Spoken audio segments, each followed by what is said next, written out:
Meus irmãos, a paz de Cristo a todos e a todas, sejam muito bem-vindos ao canal Fala Menão para a aula 9 da EBD.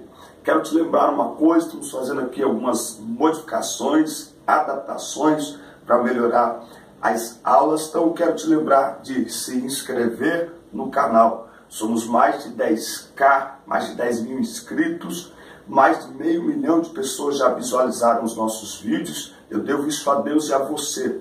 Continue assistindo, compartilhando as nossas aulas que tem ajudado muitas pessoas, isso é muito importante. Também lembrar para você ativar as notificações. 90% assistem os vídeos do YouTube no celular. Então quando você ativa o sininho, você entra numa lista VIP e todo o material que eu coloco no canal, você recebe a notificação em primeira mão. Você sabe, aqui nós temos todo o material para esta faixa etária jovem, adolescente, juvenis. Falamos aqui sobre a EBD, sobre relacionamentos, sexualidade, liderança, enfim. Compartilhe os nossos vídeos, nossas aulas aí com todo mundo. Isso é muito importante, ajuda o canal crescer, tá certo? Eu sou grato a Deus, estou aqui com a camiseta da Confradel, o Congresso de Adolescentes da Assembleia de Deus em Limeira, que vai acontecer agora, na próxima sexta, de 24 a 27 de agosto. Meu amigo Robinho, um abraço. Você que é de Limeira e região, passa lá no Congresso da Confradel, se liga, vamos fazer isso. Um povo lindo, abençoado ali na de Limeira, aparece lá, com certeza vai ser bênção para você. Nós estamos na aula 9 e nós vamos abrir aqui a aula 9 da classe de juvenis. Todas as minhas redes sociais, você já sabe que estão aí na descrição dos vídeos, à sua disposição, tá certo? Para você falar com a gente, para você mandar perguntas, para informações. No WhatsApp temos grupos da EBD, professores de todo o Brasil que falam com a gente e que recebem o material em PDF toda semana. O que estou fazendo aqui também é mostrar que com os recursos que nós já temos, nós podemos fazer mais e melhor. Minha TV já é uma TV ultrapassada, mas eu procuro sempre fazer o melhor com as condições que eu tenho, tá certo? Então todo mundo tem uma TV igual a essa, melhor do que essa, um celular, uma internet. Então a internet ajuda muito. Nós temos que usar a internet como um suporte para aquilo que nós estamos fazendo. Ah, eu não tenho lousa, tenho uma TV. Ah, eu não tenho um computador, tenho um celular, tá certo? E nós podemos então melhorar a qualidade da nossa aula e, portanto, do aprendizado dos alunos. Esse material em PDF, você sabe, está aí na descrição dos vídeos para você abrir e enviar para todos os alunos, usar para a tua aula. Manda para todo mundo, irmão. Não segura na tua mão, não, com medo, não. Manda para todo mundo, que é muito importante. Lição 9, então, de juvenis. Eu só quero lembrar aqui uma coisa: o lançamento do nosso livro. Esse livro fala de relacionamentos, esse livro fala de obediência pai e mãe, fala de oração, fala de amor próprio, não é? Esse livro é um livro, portanto, um livro completo, tá certo? Para essa meninada, fala sobre namoro, mas de todos os relacionamentos, colocando Deus em primeiro lugar, honrar a pai e mãe. Então vale a pena, frete grátis para todo o Brasil, pode nos pedir aí nos nossos endereços, redes sociais, enfim. E você pode também mandar aqui, ó, comentários muito legais. Isso ajuda, isso motiva e mostra o caminho que estamos seguindo. Irmã Ellen Souza Santana e o Bruno Benedito falando da admiração que tem pelo nosso trabalho e o quanto o nosso trabalho melhora a qualidade de aula deles. Então isso é muito legal saber que aquilo que nós estamos fazendo, as nossas sementinhas estão dando frutos em muitos lugares. Quando você fizer o seu comentário, coloca aqui o estado, que fica bem legal para a gente saber. Aqui pelo WhatsApp também, o irmão Lendel, ele mora em New Jersey, Estados Unidos, e há um ano ele acompanha já os nossos vídeos. Ele dá aula para jovens ou juvenis, tá certo? E ele manda aqui a sua mensagem. Ele é lá da cidade de Riverside, em New Jersey. Então, faça isso, mande o seu comentário, isso motiva e isso mostra também o nosso trabalho. Muito bem, queridos. Nós estamos aqui com a lição 9, o sacrifício do Redentor. E clamando Jesus com grande voz, disse ao Pai: Pai, nas tuas mãos entrego o meu espírito. Quais são os objetivos, desta lição? Descrever os fatos que antecederam a morte de Jesus no Calvário, expor as implicações do sacrifício do Redentor na cruz e conscientizar de que a cruz de Cristo não foi uma derrota, mas uma estrondosa vitória sobre o império do mal. O sacrifício no Calvário foi o ponto alto da história da humanidade. Você sabe que, querendo ou não, o calendário mundial, está dividido entre antes e depois de Cristo. Se Jesus fosse alguém tão irrelevante, com certeza isso não aconteceria. O nascer da salvação, relevante como amor e único como a vida, era o fim da estrada do Redentor e o começo da nossa com filhos de Deus. Jesus não tinha essa responsabilidade, poderia ter descido da cruz. E por que não o fez? Porque ele amava o homem mais que a si mesmo e por isso não queria escravizá-lo pelo milagre. Então, lembra que Jesus, e vai dizer, se não me falha a memória, em João 10:18, ninguém tira a minha vida, eu mesmo a dou. A cruz é onde Deus perdoou os seus filhos. Deus colocou os nossos pecados sobre o seu filho e nele os puniu. Mas Deus o tratou como pecador para que Cristo nos fizesse aceitáveis para Deus. Vamos dar uma olhada aqui, 2 Coríntios, capítulo 5, versículo 21. Essas referências todas estão no material em PDF que você abre aí na descrição do vídeo. Porque aquele que não conheceu o pecado, ele o constituiu pecado por nós, para que fôssemos feitos justiça diante de Deus. Então, Cristo se fez pecado em nosso lugar e Deus o tratou naquele momento como pecador. Primeiro tópico, a última noite do Redentor. Ele vai falar das últimas instruções que Jesus estabelece ali na última Santa Ceia, um momento de muita comunhão, mas também um momento de muitas emoções. O controle emocional de Jesus é extremamente cativante, inspirador, porque assentar-se à mesa com pessoas e saber que aquelas pessoas, entre eles estava o traidor, entre eles estava o que o negaria, e se nós pegarmos ao pé da letra, todos o negaram, porque todos fugiram. Na verdade, Pedro é o que colocava suas emoções à mostra, mas quando os discípulos viram que Jesus estava sendo preso, todos fugiram. Só Pedro que o seguiu de longe. Bom, as últimas emoções, a comunhão com o Pai. Então, naquela noite, Jesus entrou no jardim do Getsemane. Por 3 vezes pediu ao Pai que, se fosse possível, passasse o cálice dele sem que o bebesse. Ele chega a dizer aos discípulos: a minha alma está angustiada até a morte. Talvez uma das coisas que mais mexeu com o emocional de Jesus é que ele sabia que uma vez que ele se entregasse, quanto mais próximo da cruz e da morte ele estivesse, mais distante do Pai. Lembra que no Calvário ele vai gritar antes de morrer: Deus meu, por que me desamparaste? Porque é isso que o pecado faz. O pecado afasta o homem de Deus. Então, esse horror de se ver distante do Pai, com quem ele habitava de eternidade, desde a eternidade, pode ter levado Jesus a uma grande preocupação, porque aí há o problema da comunhão. Por algum momento, essa comunhão seria rompida, certo? A traição de Judas. Judas entregou Jesus aos inimigos. Por que ele fez isso?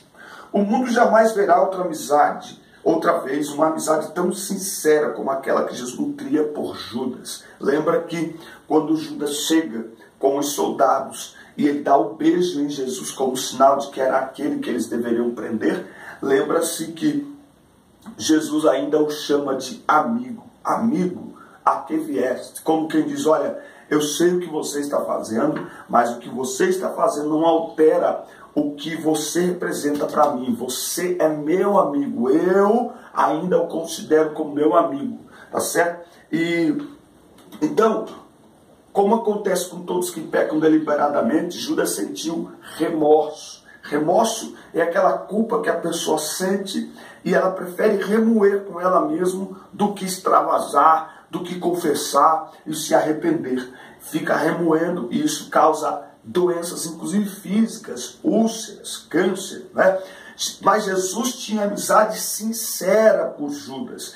Judas negociou Jesus por um valor irrisório, 30 moedas de prata. Era geralmente o que se pagava por um escravo, não é? Mas Jesus amava Judas. A amizade de Judas para com Jesus era que era oportunista e mesquinha. Tem um livro do Dr. Augusto Cury, que é, inclusive eu quero comprar a coleção, mas é uma coleção de livros Jesus, o Mestre Inesquecível. E num destes livros, ele trata de todo o emocional de todos os discípulos de Jesus antes e depois de conhecer Jesus. E ele mostra que Judas era provavelmente o mais inteligente de todos, mas também o mais frio. O grande problema de Judas é que ele guardou as suas emoções. Se ele tivesse aberto o coração para Jesus de tudo que ele sentia e o que ele estava fazendo, provavelmente Jesus teria conseguido ajudar Judas. Mas ele se fechou em si mesmo. E quando a pessoa se fecha em si mesmo, com as suas emoções completamente transtornadas, lamentavelmente, o caminho que Judas percorreu é o mais comum. Então, foi uma noite muito difícil para Jesus, essa noite com a traição de um grande amigo. Tem a negação de Pedro também, tá? Porque Pedro, ele vai ver Jesus na casa no lugar onde Jesus estava ali preso, e ele travou aqui um pouquinho. E aí, Pedro se aproxima e por 3 vezes ele nega Jesus, né? E esses dias eu estava pensando que quando chegar no céu vai ser interessante. Claro que, conjecturando aqui humanamente falando, né? Mas será que todas as vezes e todas as pessoas que falam mal de Pedro, que usam o exemplo da negação de Pedro e que atacam Pedro, atiram pedra em Pedro, será que todo mundo faria o mesmo, falaria o mesmo se estivesse na frente de Pedro? Porque é fácil falar, Pedro não está aqui, mas o fato é que nas condições em que Pedro estava, provavelmente, todos nós negaríamos Jesus, tá certo?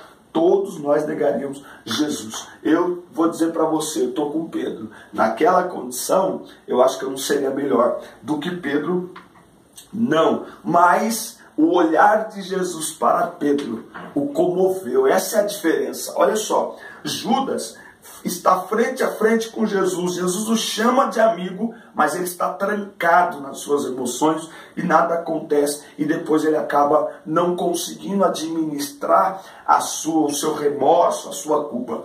Pedro, à distância, mas ele recebe um olhar de Jesus. E quando o olhar de Jesus se encontra com o seu olhar, a Bíblia diz que ele sai dali e ele chora amargamente. E ele coloca as suas emoções para fora. O julgamento. Nós temos aqui 2 julgamentos que Jesus sofreu: o religioso e o político. Tá certo? Os líderes religiosos se reuniram para realizar um intento injusto e irracional, condenar Jesus à morte. Eles sentiram-se ameaçados pelo humilde carpinteiro de Nazaré. Então, aquela região toda, ela era governada, dominada por Roma. E um dos acordos que havia era que não acontecesse qualquer tipo de tumulto. Você vai ver lá nos Atos dos Apóstolos, quando os apóstolos estão sendo perseguidos e alguém intervém e diz assim: olha, vamos parar com esse tumulto aqui, porque senão Roma pode achar que a gente está criando algum problema aqui. Então é melhor deixar para os tribunais resolver do que a gente ficar fazendo tumulto aqui. Então, havia um acordo ali. E Jesus, conforme vai seguindo o seu ministério, os milagres que ele fazia, as mensagens que ele pregava, incomodava os líderes religiosos. E havia um medo de que uma grande revolta se levantasse contra o próprio império. E os líderes, então, eles usam, na verdade, esse era mais uma fagulha nesse estopim que estava prestes a explodir, tá certo? Era mais uma fagulhinha que estava ali prestes a dar vazão. Também tem aqui o julgamento político. O julgamento foi religioso e também foi um julgamento político. Depois do julgamento no Sinédrio, levaram Jesus a Pilatos. Pilatos era um político com baixa popularidade. Então, quando ele percebe que pessoas estão ali pedindo pela morte desse carpinteiro, então Pilatos aproveita para dar ao povo o que eles queriam. Pilatos faz de tudo para se livrar disso, para tirar a mão, como quem diz, para lavar a mão, e ele lava a mão como quem diz, olha, eu não tenho nada a ver com isso, mas na realidade tem sim, porque não tem como transferir responsabilidade. Ele poderia ter feito diferente, tá certo, mas ele não fez. Olha, aqui no material em PDF eu tenho importância da morte de Cristo no texto dos evangelhos. Geralmente fala-se muito na vida das pessoas, de quem está sendo biografado, mas os evangelhos, mais ou menos 50% deles está focado na morte de Jesus, tá bom? Só rapidinho, razões pelas quais Jesus deveria morrer. A hostilidade declarada dos líderes judeus, eles deixaram claro que queriam matar Jesus. As profecias do Antigo Testamento falavam do Messias que viria, e Jesus veio para cumprir suas promessas. E por que Jesus deveria morrer? Por um ato de livre escolha, como consequência de um projeto de salvação estabelecido na eternidade. Jesus não foi vítima de um sistema nem mártir, tá certo? Então, ele deu a sua vida, ele disse, eu mesmo dou a minha vida. Sua morte foi altruísta, para que com esse ato pudesse trazer-nos de volta para Deus, certo? A reconciliação vem de Deus. Pelos nossos pecados, Cristo morreu. Ele morreu a nossa morte. Em Romanos 6,23, vida eterna está em direto contraste com a morte eterna.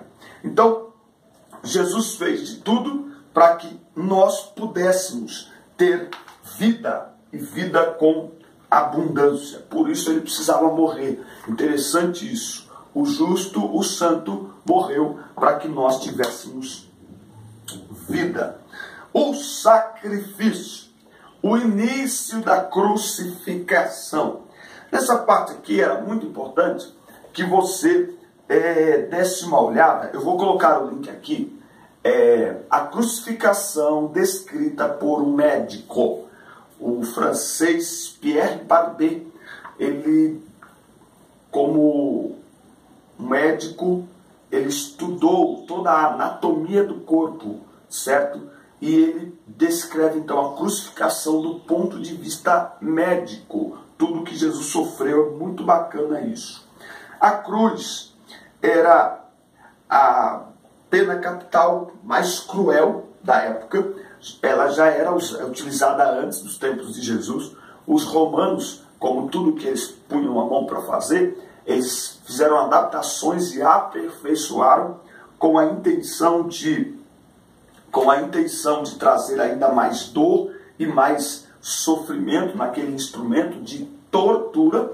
Tá? A cruz era um instrumento de tortura, inclusive a maneira como nós vemos nos filmes não tem nada a ver com a realidade do que provavelmente aconteceu, tá certo? Não sei, talvez nos filmes, para romantizar um pouco mais, eles colocam primeiro que um ator lindo e maravilhoso, né?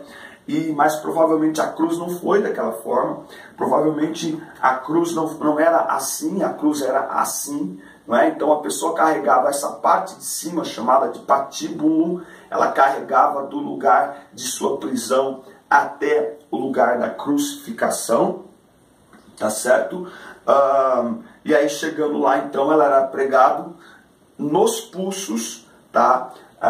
Quando a Bíblia diz que pregaram as mãos é porque naquela época, dentro daquela cultura, se considerava os pulsos como parte da mão, porque se os cravos tivessem sido na mão, como aqui tem poucos ossos, pouca cartilagem, na hora que ele precisasse se apoiar nas mãos, esses cravos furariam as suas mãos, rasgariam. Então, há todos os indícios históricos, achados arqueológicos, que foi bem no pulso, entre os ossos, aqui bem no meio dos ossos, que Jesus teve os seus punhos cravados, e que as pessoas que eram crucificadas tinham os punhos cravados. Enfim, há muito fator histórico aqui, e que é muito importante. E a cruz, a ideia da cruz era dar a morte mais demorada e agonizante para o crucificado, tá certo? Então era uma vergonha, era uma crueldade sem tamanho, não é? E ele estava ali pregado entre o céu e a terra, pregado no madeiro, pagando o preço pelos nossos pecados. A redenção, no Calvário, o Pai e o Filho estavam juntos naquele propósito. Não havia medo nos olhos de Jesus, ele foi preparado para aquele momento. Redenção é o resgate da humanidade por Jesus Cristo. No conceito cristão, os privilégios da redenção incluem o perdão dos pecados, a justiça e a vida eterna. Ele se tornou a nossa redenção, a nossa própria liberdade. Lembra quem que é o Redentor? Nós vamos falar sobre redenção na próxima aula. Redentor, redenção. Redentor é aquele que paga o preço pelo pecado de outra pessoa, aquele que paga a dívida de outra pessoa, aquele que se coloca, que se responsabiliza pela vida de outra pessoa. O irmão Max Lucado descreve esse momento em seu livro Ele Escolheu os Cravos, um livro muito legal. Visualize o momento, Deus em seu trono, você na terra e entre você e Deus, suspenso entre você e o céu, está Cristo na cruz. Seus pecados foram colocados sobre Jesus. Deus, que pune o pecado, derrama sua ira de justiça sobre os nossos erros. Jesus sofre essa ira, uma vez que Cristo está entre você e Deus. Você não é atingido, mas salvo à sombra da cruz. Amém, meus irmãos? Essa foi a nossa aula. Que Deus abençoe sua vida, que Deus abençoe sua semana, sua classe, seus alunos, seu negócio. A dinâmica, eu vou colocar o link aqui também, a dinâmica da cruz, a cruz de papel. Ela é melhor vista, assim, se você assistir fica melhor. Como eu estou sendo editor aqui, eu vou colocar o link. Eu já tenho esse vídeo da dinâmica da cruz feito com um pouco mais de tempo, com um pouco mais de tranquilidade, tá certo? Você assiste, leva para a sala de aula, você vai aprender a fazer a cruz de papel, é muito legal, e os seus alunos também, tá certo? Queridos, um grande abraço, fique na paz, assista, curta, compartilhe, manda para todo mundo e até a próxima aula. Deus abençoe, valeu!